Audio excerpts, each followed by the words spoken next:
Good morning, good afternoon, good evening, ladies and gentlemen. This is Pit Talk Pulling Pits and Opinions with your host, Gunny G, where service members help service members, period.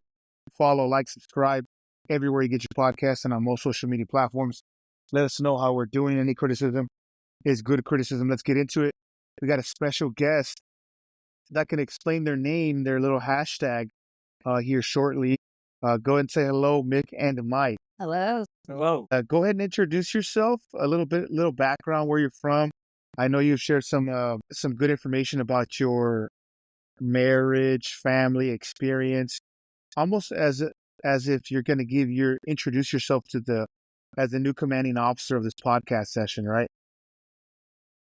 Your professional bio, when you were born, right?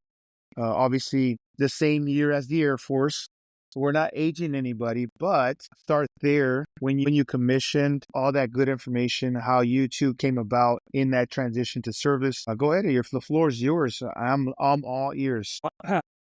Um, Basically, I've been in the service from 1973 to 98. That's about 26 years, I guess. So it's been a whirlwind in some places, and in others it was a lot of boredom. But just then, what was going on with the world where I was at. Yeah. Wow. Say again those years, sir. The 98. I was born in 1988. My goodness. I am a young devil dog. Devil dog. Yeah, it's crazy. Wow. You've been, I mean, this little snippet that you sent me yesterday or the day before, you've been quite a few places. Can you recall what the best duty station was for you? Well, regardless of where I was at, overseas or not, there was always something going on. So you really try not to fall into one category of where you're going to go and what you're going to do. I have had a variety of jobs and chances to improve myself throughout the years. The Air Force has been outstanding for me. I cannot complain about anything. I really can't. That's awesome. I will ask if you can, Mick and Mike, if you can maybe put the phone a little closer to. Yeah. So I think you're coming in a little soft, but no. Yeah, it's good. There you go. I can hear you a little bit better. I think we're at the maximum right now. Let's see. That's perfect. I can hear you a little louder now. That's good. So, sir, I Yes. gotta ask, you've flown, what is a tanker pilot, tactical fighter pilot, instructor pilot. You were air command, aircraft investigator. You flew for KC-10 Alpha, C-38 Alpha, F-4, B-737, 757. What was the out of all of those, which one was your favorite? I had to say that. Why? Because it went so fast? No, I don't know it. Maybe it was my first fighter, and the systems that it had on it. It was just a tough airplane. It could take hits and keep on going. Never let me down. I can put it that way. Yeah. If it did, you would not be here today. I'll say that. Absolutely. I'd say that. Let me. So, well, let's before we start getting the meat potatoes. How did you and Mick and Mike happen? You've got that. Well, let's see. Actually, we had met when I was younger and quite a bit younger. And apparently, when my dad called me one day and he goes, "Hey, I have a guy that's really nice and I'd like you to meet him." And I says, "Well, Dad, there's a problem." And he says, "What's that?" And I go, "You live 1,000 miles away." Oh, he says, "Well, just not for nothing, but you guys just are so matched." So anyways, one day I decided I was going to take my children down. I went on a visit and we drove down. and we were going to go shooting. I grew up in a gun range, and he's an expert marksman. And so, that was our starting ground, I guess. And when he emerged from the truck, I can remember when he emerged from the truck, the back of it, we were at my dad's property, and I had my 2 children with me, and I had never seen a man look the way he looked. He was so humble. He had the greatest smile, and he walked about 100 and I don't know how many feet, over 100 feet towards us, and I just started blushing, and that's not being I'm I'm 12. already blushing. I haven't even seen you yet. That's crazy. I was blushing, and he just was the most humble man, and, he and the children, they were skeet shooting and into the night, and it was incredible to watch. We just all enjoyed our day, and then I met his mother, and apparently, again, we had all met, and his mom and my grandmother were best friends. They lived across the street from each other in Alabama. So they were just waiting for you to join the party, huh? Now, I'm from the snow belt, so you talk about the North meets the South.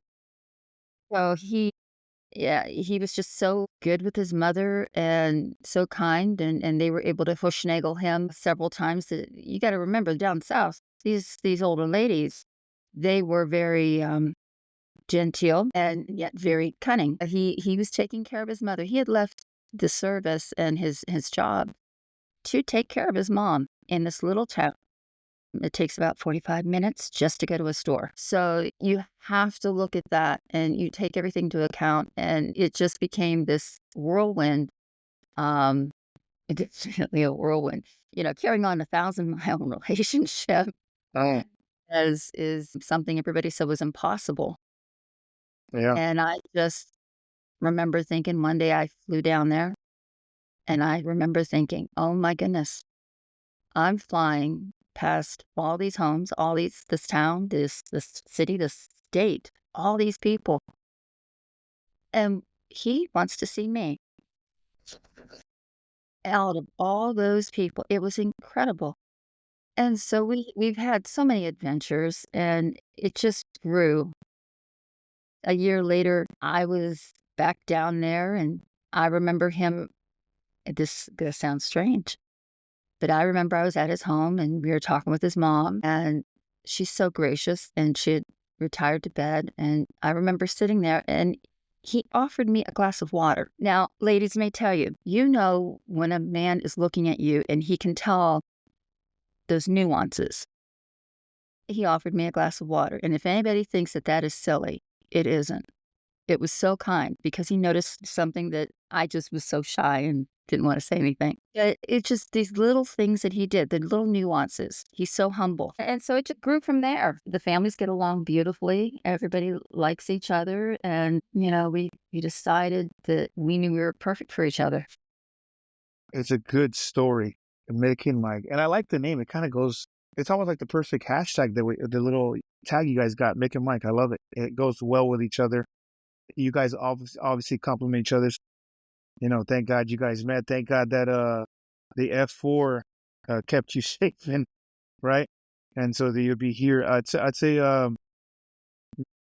if I may, I like to weave it back into, I'm a weaver, so I go here, I go there, and I bring it back in. And I appreciate you guys sharing your story with the listeners. I gotta ask, when you transition 10 years after I was born, and not you, but you were serving in a pivotal time as a leader, right? You retired as lieutenant colonel, correct? Yes. How was that for you to lead from when you first came in, transitioning in cultures, society, American society, American culture? How did it, from when it started, if you can recall, if you can, just let me know. I know it's a loaded question, but from when you first commissioned all the way to retirement, how did your leadership style change and adapt to the time? Well, the fact of what I was doing, you're so confident, you're so prone to one direction when you're doing some of these things, because it just takes everything you got. That wasn't a problem because I had good supervision. Supervisors over me were helpful, straightened me out when I was going the wrong way, which every human does, but make a mistake at some point in their life. And I recovered from all my other mistakes. I was used to being around a lot of people. System that we had, you had very little choice of where you were going. You could walk in one day and find out you're leaving to go live somewhere else in one day. Well, there was always variety, but it was dependent on what was needed for the good of the country. Even overseas, that's how we thought. So it's almost like because you had a common goal, nothing else really mattered. That's exactly it. That's actually very mature for the young listeners, right? Because my demographic goes from 18 all the way to currently it goes from 18 to probably 60. The majority of my listeners, anyways. Yeah, they're young. The majority of listeners are young, and it's a good thing that you're on here telling that it doesn't matter who and what you look like and where you're from. Well, because when you join the military, we're all green, or for your case, we're all blue, right? yes. So it doesn't matter what you think or what you thought. Once you go blue or green, that's all that matters. And because we have the same mission, the same goal, the same taskers in the execution of, that's all that matters. Anything else is fluff. Anything else is noise, and we got to drown out the noise. That's amazing information. I know you didn't say that verbatim, but that's exactly how I interpreted that.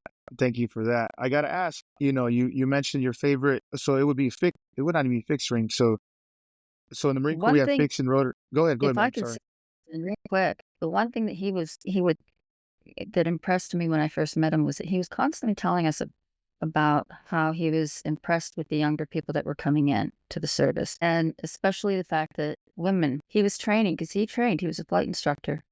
So he taught a lot of our military men and women on these aircraft, and he was happy about, and I'm sure you can tell him, be able to, the people that we had come in had already gone through, before they ever got into the airplane, a plethora of situations where they had to perform to their max.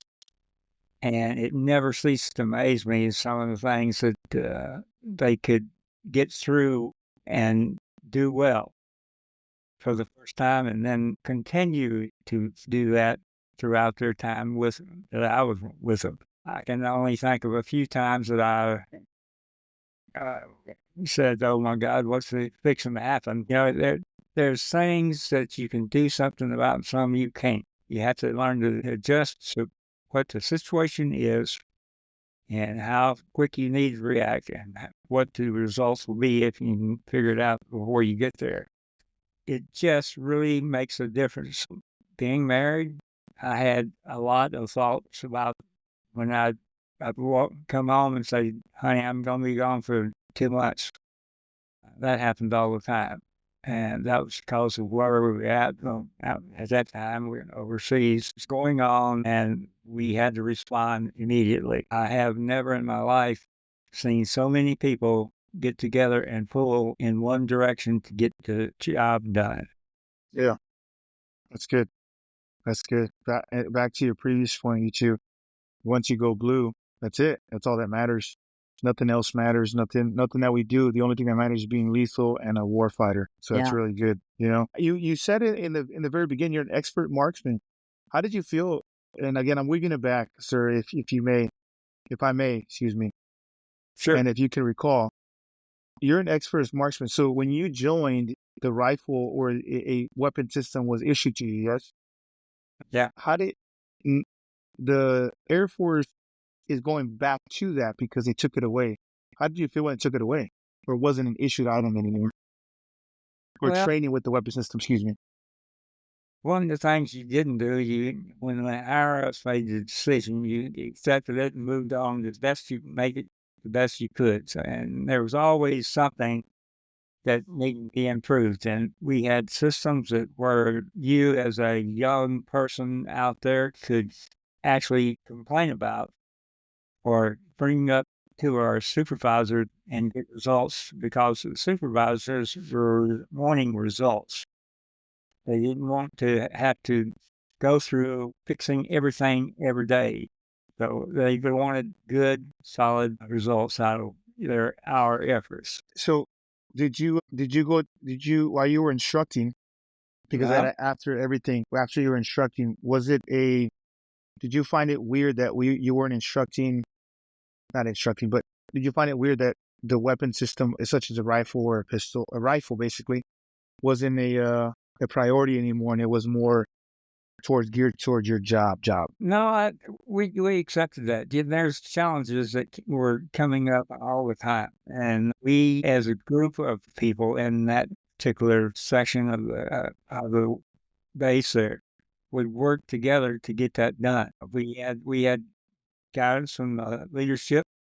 We knew what we needed to do, and we went out and did it to the best of our ability. Of course.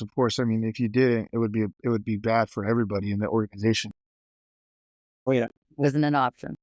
It wasn't an option, so regardless, even if you had it, it didn't make sense. I guess you could say that you were in a time where you were a well-rounded war fighter, if that makes sense.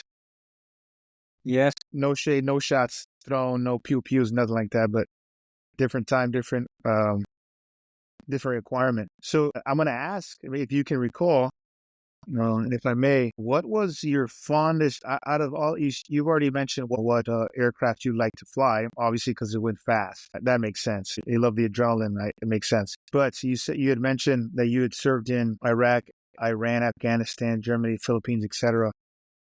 What was the fondest time you had out of all? I know you got a lot to dig into, but what was it? It could be several. It could be several, sir. But what's the biggest thing that just stood out to you right now? I find that's one of the hardest questions to answer because there was so many good things that occurred.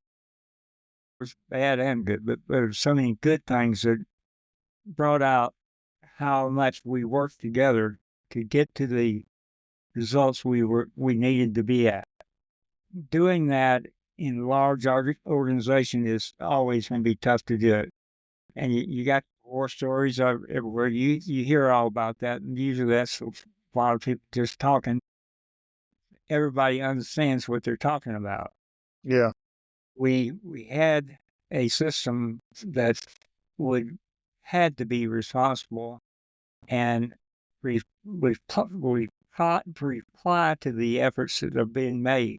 It was a system where the upper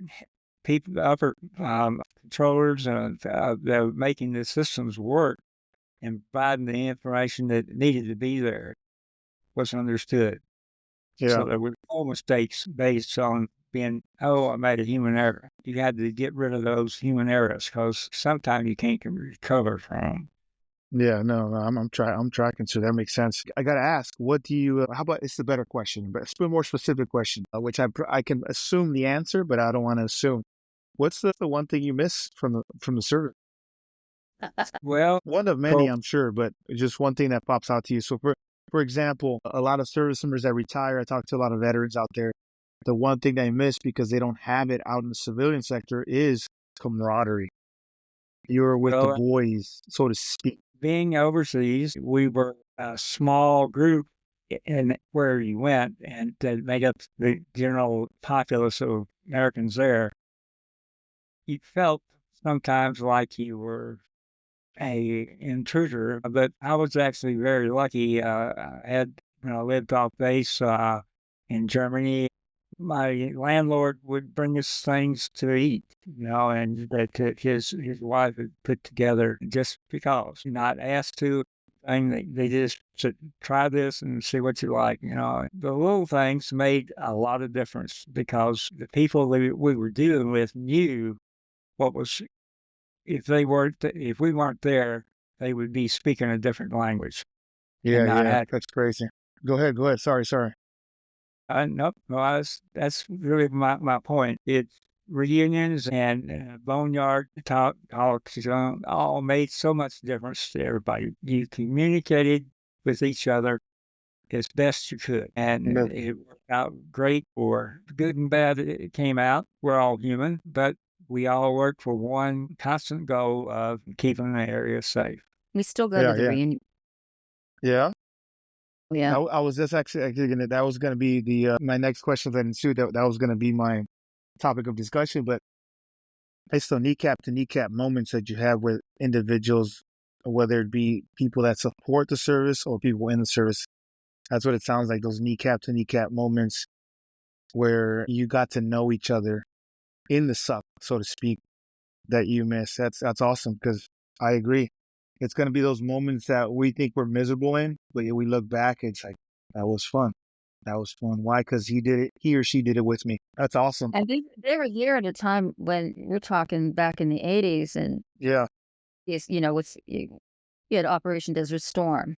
I mean, you had all of these different excursions that they went on, and Time magazine was heading with "Stalking Saddam," and U.S. News would say "U.S. Military Reborn," and they'd have a picture of Colin Powell on the front of it. And this was the time, that for one of them. Yeah. I'm with you. That's you served at a crucial time with. I mean, I could ask a lot of questions, but I want to be very specific. That way, it's a specific answer. Well, first, before we continue, thank you for your service. Thank you for your support, ma'am. Without it, honestly, without my wife and my family support, I wouldn't continue to serve. I would have already probably been out.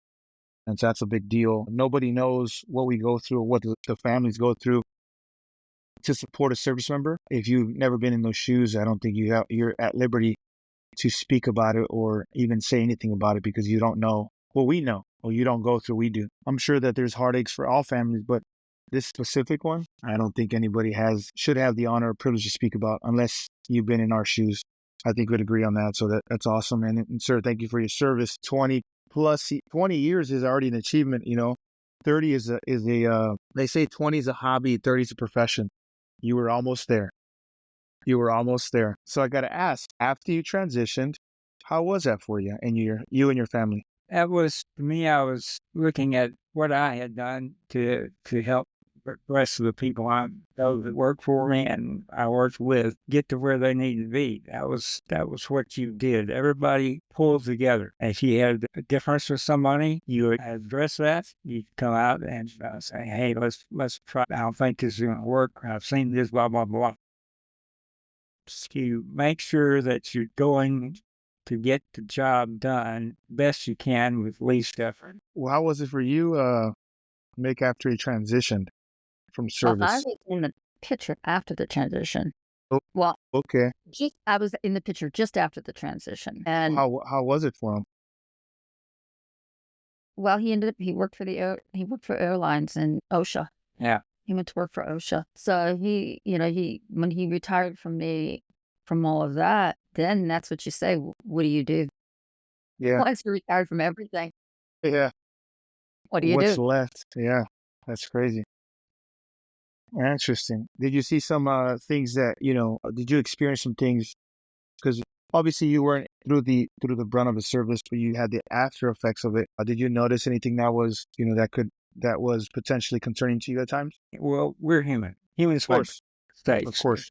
The key to it is how you recover from that. And that's when everybody pulls together. And you have to trust your fellow workers to get things done. Agreed. You mentioned in the email previous, and hold on one second. You mentioned the email, and there's a lot of things here. I wanted to catch on how veterans and caregivers. You talked about mild cognitive impairment. Can you touch on that and how that affects you directly or indirectly, or vice versa? It's for both of you, so whoever wants to answer, feel free. He probably wanted to defer on. Unfortunately, we noticed there was, you're gonna when you age, you're Of gonna course. have issues with memory and so forth. But I noticed differences, and as any good spouse would notice in their loved one, you make note of it and you address it as soon as you can. And that's the one thing that we try at Mick and Mike, that we try to do, is encourage people to understand something. We are approaching a crisis in this country, and Americans are not understanding this. We have, out of approximately 383 million Americans, You have 15 million with the cognitive impairment. Of that, you've got 7 million, and this is just in America, 7 million with Alzheimer's and dementia. Now that means it translates to 7 million caregivers at the very minimum. So now the statistics have come out, and they state that there are 7 million more Americans walking around that have no idea that what is brewing inside of them, they have one of these cognitive diseases. So another 7 million more are going to be caregivers. So you're looking at these numbers and you're saying, oh my gosh, that's 28 million Americans. Did you know they project by 2060, I believe, 60 million Americans are going to be faced with this? That's a great portion of this country. And right now they have early detection. And as of last year, they started promoting it, and they did get an influx of money that came through for the Alzheimer's research, Alzheimer's dementia. They've got this. But what we wanted to see is you go in and you get this test, and normally it's this, I'm sure some of the listeners have heard of it and have seen it and done it. They give you a clock and have you draw numbers. They give you 5 words and have you recite them. Those little things. Well, that's not good enough. We need more. And that's what they recognized. And so what they did was they did some studies, lots of research. And throughout the years, we followed that. And one of the big things we noticed was, the brain is so delicate. And what you feed your body, your brain reacts to. And I don't mean just what you feed it nutritionally, but what you feed it cognitively, your surroundings, your interactions, the things that you do. And it's so important what you're doing right now. And we applaud you for it tremendously. You're raising the awareness that in this country, engaging with your fellow American is critical. Everybody wants to feel important.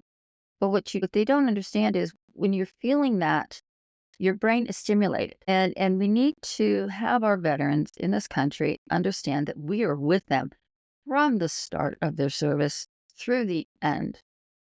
And then we continue on to support the families. We really would like to see people understand that you can go to your doctor and have a dialogue.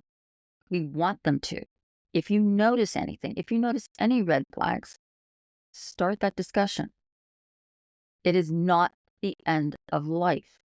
It is something that and this is something that we had with our current administration, if I may be so bold as to say that.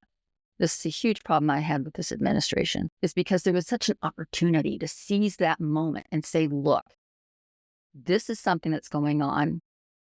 Caregivers are seeing this is going on. Why are we not admitting it? Why are we keeping it hidden? And for whatever reason, the administration kept hidden whatever it was with going on with our president. The families are still having to deal with it. And you look to your leadership, you look to those who have more resources than you to tell you how to identify certain red flags so that you and your doctor are having dialogues and you can take care of one another appropriately. And the biggest thing is preventative medicine, preventative action. That is the biggest issue. And the sooner you get diagnosed, the sooner you could administer the proper medication, the proper diet, and the proper lifestyle change. And that's what you try to promote.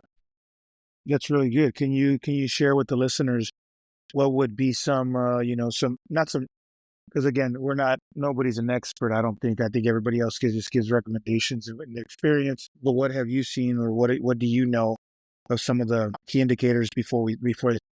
Yeah, it's a great question. Here's one of the things that you understand. When you're looking at the brain, you've got these tau tangles, the amyloids in the brain. And for some reason, the amyloids build up.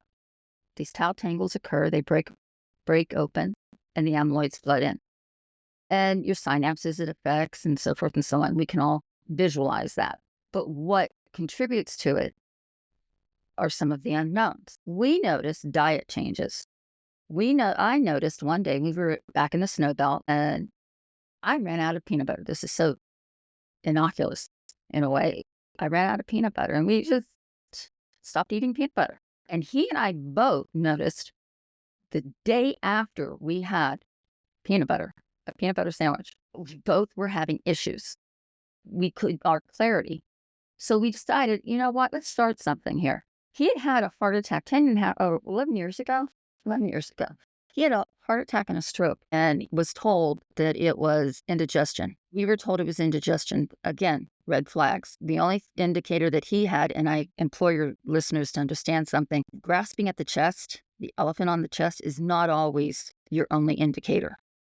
His only indicator was belching. Only thing he did, nothing else. It was just belching. And he was told emphatically, take a Prilosec, you're going to be fine. And you just have a gut instinct. So one night I decided, I was getting everything ready. I says, no, we're not doing this. He sat straight up, decided to belch again. And I said, nope, something's wrong. I'm taking you to the emergency. I called the doctor. He says, no, just hold out. He's fine. We know him. He's fine. I didn't buy into it. The second I walked over to him, he lost consciousness. I actually dragged his body into the car and I threw him in the car and I brought him up to the emergency room and I yelled at them at the top of my lungs. I said, he's having a heart attack. They didn't believe me. The fourth time I kind of cussed. I hate to say it, but I didn't kind of cuss. I really cussed. And I said, he's having a heart attack. Get him in the room. They brought him back and he started coding. So that was my first hint that, you know what? Doctors are not always right. You have to be your own advocate. So when it came time for this, we got him through, when they said he had the heart attack and we got him on that and they did the test and they do that, raise your foot to see if it's level the next day. He went to raise his leg and I noticed he was a half of an inch off on one foot. And the doctor said, that's not a problem. I went over to the doctor and I said, you understand, he was a fighter pilot. When he went to pass out and he started waking back up, he tried to center himself. Does that make sense? He was trying to center himself as though he was looking right for that horizon. Bullseye is what I called it. And I said, he would not be taking his leg and 1/2 of an inch and a quarter. It's not going to happen with him. They ran more tests and he had a stroke, they found. So we recovered from that. And it was all through diet. Interesting. Cognitive exercises. Every single day I did cognitive exercises. The other thing we did was pomegranate. I believe in pomegranates. Every day we ate pomegranates. And so you would never know that he had had a heart attack or a stroke. He had no other residuals. Finally, his heart, it did take a toll. So, he got that little pacemaker put in. But We lost you. he put that pacemaker in. They put a pacemaker in him. And, we hadn't had any problems until recently. So it became clear that when I started noticing something cognitively, he would forget where he was putting his keys. Well, we all do. But I put the same bowl in the same place every single day. Yeah. And then it just something else. It was something else that he would forget. And so I said, we need to address these issues. So we took him to the doctor and they said he was fine. And I said, no, I think something's amiss. So I took him to another doctor and I took him to another doctor. And finally we found out, he does have mild cognitive impairment and it is a part of aging. And, we threw out Alzheimer's and dementia and we know where that leads. You cannot stop it, but you can slow the progression. So when you notice a loved one is forgetting something, make sure to do a routine in place, put a routine in place. And it takes about 6 weeks to develop a routine. So if you're wanting to say, okay, we're trying this and it's not working, no. It's the same thing with the diet. You introduce a food and you take away a food and you see how they react. Same thing with medicines. You give it time and that's critical. And we noticed that time, we saw the improvements. And recently, he's been doing so much better, but it's taken a lot of work. Every day you do, without him knowing, I just literally will ask him questions and try to recall and so forth and so on. And things like what you're doing right now, talking to him and engaging him, this is what we want to see on X. We want to see our veterans out there talking because it helps them. It's critical. It's off. And we believe that. It will not cure it, but anything that you can do to slow the progression is our goal. Absolutely. Thank you. And I appreciate it. I get to be part of your small snippet of your journey. I appreciate that and privilege and honor. It's my honor and privilege to be part of that. Whatever I can do, you please let me know. And I would love to kind of roll right into, some of the things you're doing on the side in terms of veterans. You talk about, there was a commercial, right? Can you touch on a little bit about that, whoever wants to, and why that backdrop in your backyard is so important to you? We actually decided to stick it in the front yard, believe it or not. Oh, that's in the front yard. Apologize. That is our front yard. Everybody sees that memorial out. That is our front yard. And so, yeah, take it. You used to do the honor guard. You were talking about that after you saw that 22 a day, that 22 servicemen take their life a day. That is a sobering thought. You just don't think about it because it's not something you readily want to talk about. But things do happen, and to how you react to it sometimes makes all the difference. So that first time you had a problem. The military, I had no problem with someone that's above me or below me giving me direction to go in. And we've worked together for our common goal. And it's the only thing you can do. And everybody has to understand that, yes, I can make a mistake and I will recover. And there are the red flags, come out when there's problems with home. And all of a sudden, someone who's always on time is all of a sudden not doing that like he should be, he or she. So there's always something that can be done to help. And you have to, you end up trusting each other, which makes a difference. Yeah, we saw the buddy checks. When we joined X, we saw those buddy checks, and it's incredible the amount of humanity. And we talk about that a lot, the humanity that is out there where they're doing buddy checks. I applaud every single one of you that does this, that promotes this, that follows up with this, because it is, he talks about things sobering. The night that he saw the one commercial about 22 a day, he was telling me about the honor guard, and he spoke to me about how he'd hand the flags to the family. And it was so hard. And I said to him, I actually didn't know what to say. I mean, I've seen it. I was in law enforcement. I understand it, but it was hard for me when you see your husband feeling helpless, because this was during the time of COVID, and we had gone to our reunions every year, but then we spoke about it and we thought about it. They can't go to reunions. The veterans weren't able to see their spouses if they were in the hospital. We were hearing all these horror stories that came out where they had to say goodbye over the phone, or they didn't get to say goodbye at all. And then they're stuck at home, nowhere to go except drive around. So he went to bed, and I took a shovel, and we had a pristine front yard, and there was nothing out there. And I actually, in the middle of the night, took a shovel to the yard, and I dug a 75-foot trench. And I said, we're going to go big. And he's still sleeping. He has no idea what I did. And in my infinite wisdom, it started raining. I was so bent that I was going to get this started to the point where it was like not going to be able to be undone. And so I started this, and the next morning he woke up, and I'm muddy, and there's muddy clothes, and he's looking at me, and I said, well, you started this, let's do it. And we created that memorial. We went and we found things, and we made things, and we didn't hire out to do it. We did everything ourselves. And then we also wanted to, we found we found this one centerpiece for the middle of it, and it looked like the Twin Towers. I says, if we put blue lights, this is going to look like the Twin Towers, but it's also going to be reflective. We wanted police involvement. We wanted to show, we've got midnight patrols out there, and they get to see the people wave to them, the kids wave to them in the daytime, but midnights, they don't see anything. And a lot of great Americans will put out a blue light at night, which I love. So we decided to illuminate everything with blue in the center and illuminate each one of the armed services to their own on each side. And that's what we did.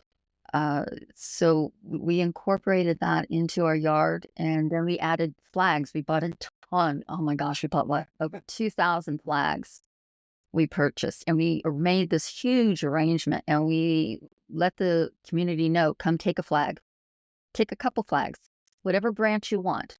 So we handed out branch flags to whoever wanted to. And this is in our front yard. And then we decided, we said, wait a minute, there's only one way into our driveway. Uh, I said, okay, let's get the shovel. And we decided to make a parking spot out of his actual badge. So it looked like the crest for the 21st. And so we did that, and then we put a bench out, and then we said, oh, you know what, let's put a picnic table, because, and they were giving these horror stories if you get it within 6 feet and da da da da. So we put this together, and the community just became overwhelming. We didn't realize that this was going to mean so much to so many. The flags were gone. I mean, we went through 2,000 flags. that's a And lot. a lot of flags, Yeah. And then it just grew. And we said, after COVID, we can't stop. Every day people will beep when they go by, much to the chagrin of our neighbors, but they'll beep. And it's just become a very heartfelt, humbling experience for us to see so many that we otherwise never would have met, that never would have reached out to somebody. That to me was just humbling. I mean, Absolutely. I would be in tears just hearing some of Yeah, these. I would love to swing by whenever I get a chance on a road trip on the next duty station. I would love to swing by, and again, thank you for your support and thank you for your service. And I would say that, add to your point, community is so important. Without community, without fellowship, without people around us, we lose a little bit of ourselves, and that's why it's hard for us to gain it back after COVID. We're so used to it, and we should not be used to it. We should live in community. I think that's one of our innate features. God-given feature is the ability to speak and breathe. Another one is to be in fellowship with each other. Community is very important, and this is why you touched the whole topic of community, veterans and community. It's very important. Mick and Mike, I thank you for your time. Thank you for your service. It's an honor and privilege to have you on, ladies and gentlemen. This is Pit Talk, pulling pits and opinions with your host, Gunny G, Mick and Mike, where service members help service members. Period. Follow, like, subscribe everywhere you get your podcasts on the most social media platforms. Let us know how we're doing. Any criticism, good criticism, ladies and gentlemen. But we are out. Thank you for your time. I appreciate it. You two have a great day, and good luck on surgery. Thank you. Thank you. I really appreciate your interest, and it makes so much difference when someone who doesn't have to tell you how they feel does, and it gives you more emphasis to get out and do the right. Absolutely. Thank you, sir. You guys have a wonderful day. Thank you again. Thank you. Bye-bye.